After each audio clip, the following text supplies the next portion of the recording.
Good morning everyone. Hello, नमस्ते, नमस्कार। मैं तमन्ना सिंह स्वागत करती हूँ आप सबका on the platform of Kirosha academy. आशा करती हूँ आप सब अपने घर में स्वस्थ होंगे, मस्त होंगे और अच्छे से पढ़ाई कर रहे होंगे।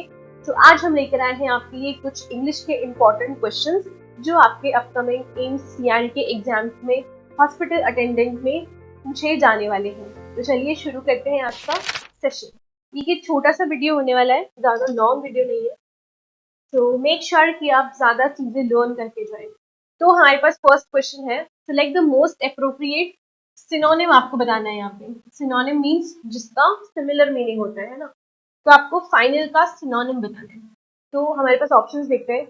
फॉर्मर मीन्स फर्स्ट, लाइक हम लोग जिसको प्रायोरिटी देते हैं, या फिर हम लोग ऐसे कह सकते हैं कि जैसे आपने कहीं पे रीड किया होगा तो जो फॉर्मर वर्ड है वो पहले के लिए यूज होता है ना। जैसे कि हमारे फॉर्मर प्रेसिडेंट थे, है ना, कभी आपने सेंटेंसेस में पढ़ा होगा। तो फॉर्मर इनिशियल चीजों के लिए यूज होता है। तो हमें तो फाइनल का सिनोनिम बताना है, और ये एंड हम कह सकते हैं किसी का, तो ये नहीं हो सकता। अलाउ तो ये किसी को परमिशन देना हो गया। फॉरबिडन ये भी नहीं हो सकता। कंक्लूडिंग हम कह सकते हैं कि जब हमारी कुछ होता है ना कि मानो कोई हमारा प्रोग्राम चल रहा है और जैसे 15 अगस्त सेलिब्रेशन चल रहा है और उसका लास्ट प्रोग्राम है, कुछ लास्ट परफॉर्मेंस है उसकी, तो हम लोग अगर स्पीच देते हैं या फिर एंकरिंग करते हैं तो उसमें ये नहीं बोलते कि हमारा फाइनल है या हमारा ये एंड परफॉर्मेंस है। हम लोग यही बोलते हैं कि हम हमारे आज के प्रोग्राम को कंक्लूड करेंगे विद दिस परफॉर्मेंस। ठीक है, तो फाइनल का सिनोनिम कंक्लूडिंग हो सकता है। Next question, select the most appropriate antonym. आपको एंटोनिम बताना है, मतलब डिसिमिलर मीनिंग का वर्ड बताना है, और आपके पास वर्ड है एक्सोनरेट। और एक्सोनरेट का जो मीनिंग होता है वो होता है किसी को, मतलब जैसे मान लो कि कोई दोषी है, ठीक है, अगर किसी ने कुछ गलत काम किया है और आप उसको, या अगर उसने गलत काम नहीं भी किया है और वो अक्यूज है उस चीज के लिए, तो आप उसको उस चीज से बाहर निकाल रहे हो। मतलब कोई वर्स सिचुएशन हो गई है और उस सिचुएशन में से किसी पर्सन को आपको हटाना है, ठीक है, उसको वहां पे ब्लेम नहीं करना है।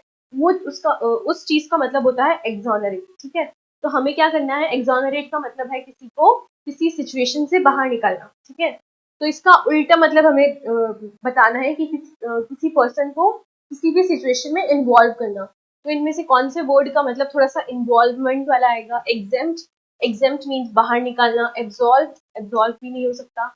इंगेज हम कह सकते हैं, तो हमारा आंसर क्या हो जाएगा? Option C which is engage. Engagement भी वही होता है कि आप किसी पर्सन को किसी मैटर में, किसी इशू में इन्वॉल्व कर रहे हो, तो वो इंगेज हो जाएगा। Next question, to fill in the blank. ठीक है, आपको इस ब्लैंक में फिल करना है जो मोस्ट अप्रोप्रिएट ऑप्शन है इनमें से। You will find it difficult, but later you will get used to wearing a mask. ठीक है, तो अगर हम यहाँ पे इन वर्ड्स में से हमें कुछ भी फिल करना है तो ऑप्शन वाइज देखते हैं। You will find it difficult on first, on first तो कुछ होता नहीं है, at first हो सकता है, difficult firstly बिल्कुल नहीं, at the first यहाँ पे the नहीं आएगा, तो हमारा आंसर हो जाएगा option B which is at first. So you will find it difficult at first, but later you will get used to wearing a mask. Next question, what is, select the most appropriate antonym. आपको इस word से dissimilar word है उसके बारे में आपको बताना है। तो जो ऑब्सक्योर वर्ड है इसका मीनिंग होता है, अगर मैं शॉर्ट वे में बात करूं तो इसका मीनिंग होता है अनक्लियर। ठीक है, और योर अनक्लियर मतलब अनश्योर भी हम लोग कह सकते हैं कि अगर जैसे कुछ भी सीन है और आप उसके लिए अनक्लियर हो, लाइक कोई कोई भी क्वेश्चन है, ठीक है, और आपको उसका कंफर्म आंसर नहीं पता है, आप कंफ्यूज हो किसी चीज में, ठीक है, या फिर अगर आप किसी चीज के बारे में एक्सप्लेनेशन दे रहे हो और उसमें भी आप क्लियर नहीं हो कि आप कहना क्या चाह रहे हो, है ना, तो उस वर्ड के लिए हम लोग यूज करते हैं ऑब्सक्योर। अब ये चीज अनक्लियर हो गई, आपको इसका एंटोनिम बताना है, इसका उल्टा मीनिंग वाला बताना है। ब्लर्ड, ब्लर्ड को भी हम अनक्लियर यूज कर सकते हैं। कोई ब्लर इमेज होती है तो वो हमें अनक्लियर विजिबल होती है ना। अपेरेंट, अपेरेंट का तो मतलब क्लियर होता है, अनक्लियर नहीं होता है। क्लाउडी, तो ये भी हमारी अनक्लियर वर्ड के लिए यूज हो जाता है, और वेग भी अनक्लियर के लिए होता है। तो अपेरेंट क्या हो जाएगा हमारा, इसका एंटोनिम हो जाएगा। Next question, select the most appropriate synonym. यहाँ आपको सिनोनिम बताना है इस वर्ड का। तो स्क्वैक क्या है? ये स्क्वैक एक साउंड है, एक मतलब एक चुभता हुआ साउंड होता है ना, एक बहुत ऐसे चुभने वाली आवाज होती है ना, किसी किसी चिड़िया की होती है कि बहुत ऐसे, किसी किसी की आवाज अच्छी होती है और किसी किसी की चुभने वाली होती है, जैसे कि आप क्रो की आवाज देख सकते हो, कौवे की आवाज जो होती है। तो स्क्वैक एक साउंड है, अजीब सा साउंड जो हमारे कानों को चुभता है। तो इनमें से आपको उसका सिनोनिम बताना है जो सेम वर्ड यहाँ पे मीन कर रहा है। तो क्या सजेस्ट? बिल्कुल नहीं। एक्सप्लोर? बिल्कुल नहीं। स्क्रीम? स्क्रीम एक करेक्ट वर्ड है सिनोनिम स्क्वैक का।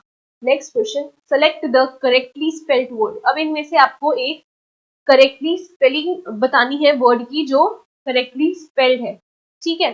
तो हमारे पास क्वेश्चन है, ये ऑप्शन दे रखे हैं हमारे पास, कन्वर्ट, कनेक्ट, कंसेंट और कन्वेक्ट।